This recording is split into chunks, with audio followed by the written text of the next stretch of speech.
Oi gente, tudo bem com vocês? Esse vai ser um vídeo resumo que eu elaborei junto com a Moná para ajudar vocês no conteúdo entre Primeira e Segunda Guerra.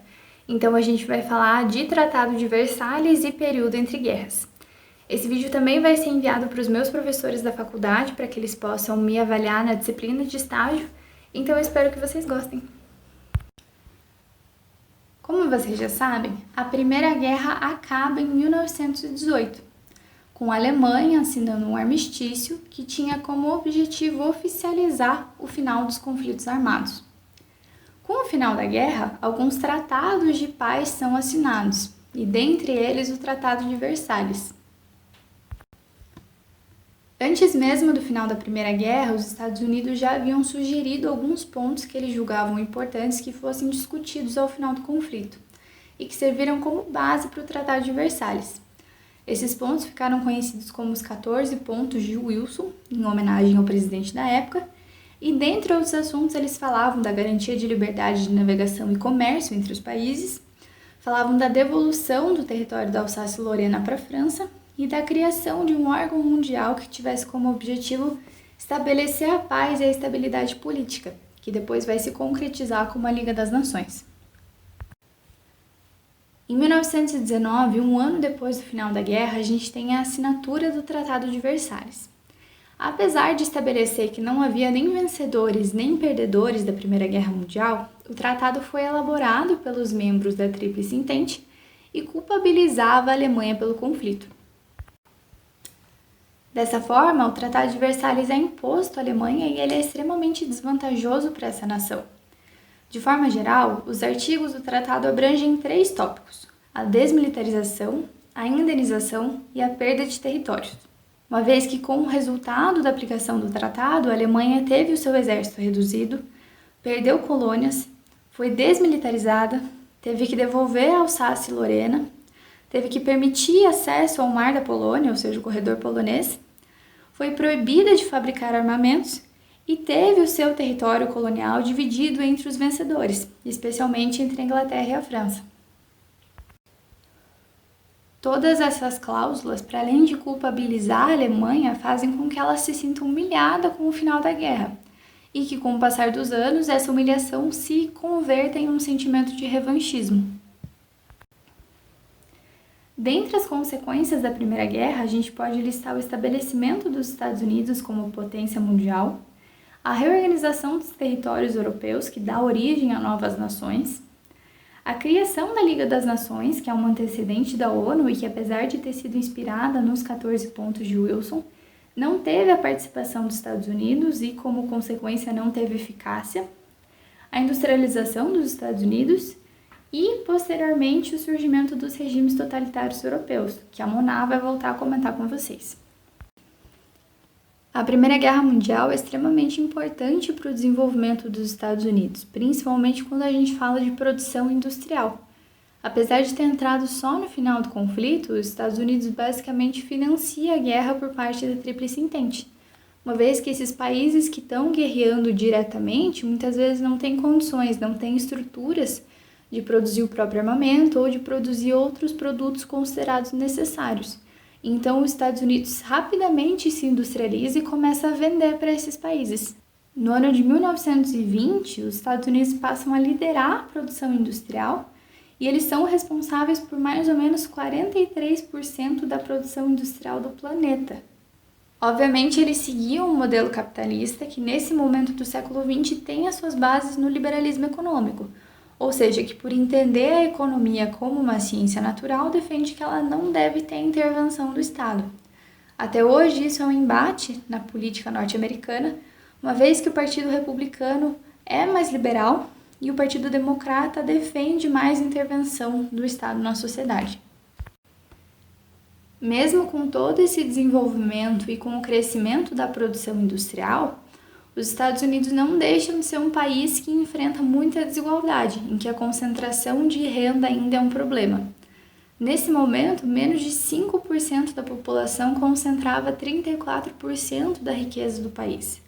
Então, o American Way of Life, que é essa autoimagem do estilo de vida americano reforçado pelos estadunidenses, que vocês já viram ou vão ver no segmento 3, é uma mentira, uma vez que ele é vivido por somente uma parcela da população.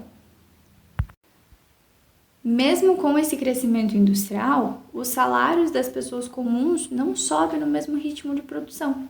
No período pós-guerra, os bancos estadunidenses fizeram diversos empréstimos para os países europeus, que precisavam se recuperar. Com o passar do tempo, os países europeus vão precisando cada vez menos dos produtos, dos empréstimos norte-americanos, como resultado dessa recuperação. E isso acaba prejudicando a economia norte-americana, que era dependente do mercado externo. Mesmo com a Europa não precisando e não comprando mais produtos norte-americanos em tanta quantidade, eles não param de produzir no mesmo ritmo, o que leva a uma superprodução. Lembra que a gente falou do liberalismo econômico, em que o Estado não interferia no mercado? Nesse momento, as pessoas acreditavam que se eles aumentassem a produção, isso ajudaria eles a saírem da crise. Então, eles produzem mais, isso só vai afundando a economia norte-americana, uma vez que não existem compradores suficientes para os produtos que eles estão fazendo. Naquele momento, era um grande costume dos norte-americanos investir na bolsa de valores. Quando você investe na bolsa, você compra uma ação, que é um pedacinho de uma empresa. Com o passar do tempo, aquela empresa pode se dar bem ou pode se dar mal no mercado.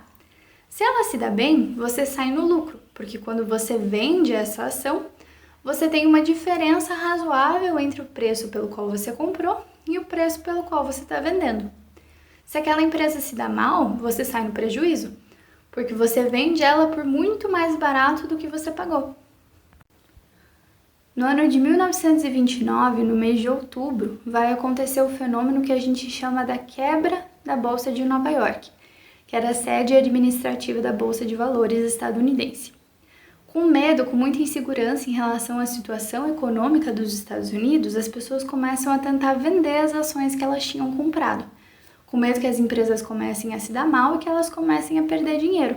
Só que todo mundo faz isso ao mesmo tempo, então tá todo mundo tentando vender e ninguém está tentando comprar, então a bolsa quebra.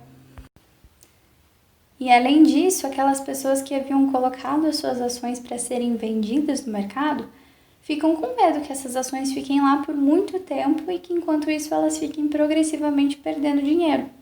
Então elas vão até os bancos e decidem que vão tentar retirar o dinheiro que elas têm guardado.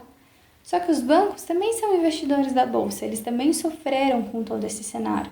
E com todo mundo chegando lá querendo tirar o dinheiro, eles não têm dinheiro para dar para todo mundo.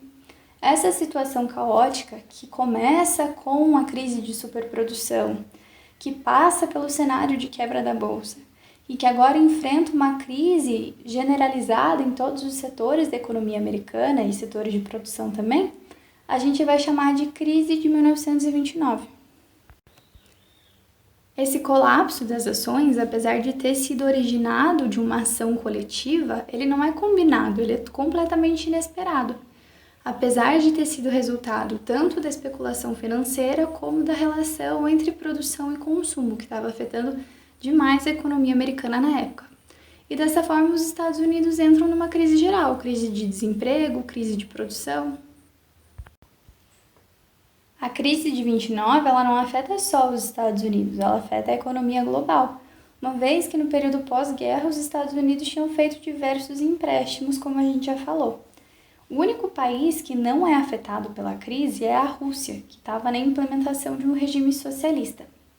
A crise de 29 afeta até o Brasil, uma vez que os Estados Unidos era o maior comprador de café, e reverbera aqui na queda das oligarquias e na ascensão do Getúlio Vargas. Nas eleições norte-americanas que sucedem à crise de 29, o Franklin Roosevelt, que era um democrata, ganha a eleição para presidente. E, tendo em vista uma política mais intervencionista, ele cria o New Deal, que é um plano elaborado pelo Estado para intervir na economia e para reerguer o país depois da crise. O New Deal estabelecia um programa de obras públicas que era benéfico uma vez que gerava empregos e que melhorava a estrutura do país a curto prazo, ajudava os agricultores para que esses não precisassem produzir enquanto houvessem estoques de produtos, cria o seguro-desemprego, fixa os salários e diminui a jornada de trabalho. Essa diminuição da jornada de trabalho é muito importante, porque antes a gente tinha pessoas trabalhando 14 horas por dia, mas gerando apenas um emprego. Um único funcionário trabalhava essas 14 horas.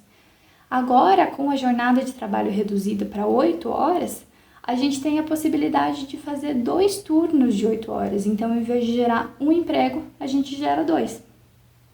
Além disso, ele queima os produtos agrícolas que estavam em estoque para evitar os preços muito baixos e ele controla os bancos e as bolsas de valores. Então, de forma geral, o objetivo do New Deal era reorganizar a economia e criar demanda para o mercado.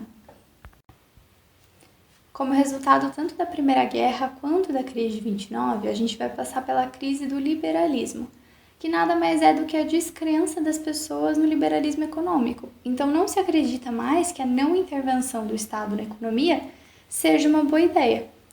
Em contrapartida, a gente vai ter a ascensão de regimes de extrema direita e de extrema esquerda, que eram regimes que prometiam um governo bem centralizado com a intervenção do Estado. Alguns desses regimes de extrema-direita vão dar origem aos regimes totalitários na Europa. Mas aí essa é a matéria que a Moná vai ver com vocês na próxima aula. Espero que vocês tenham gostado do vídeo e que tudo tenha ficado muito bem explicadinho.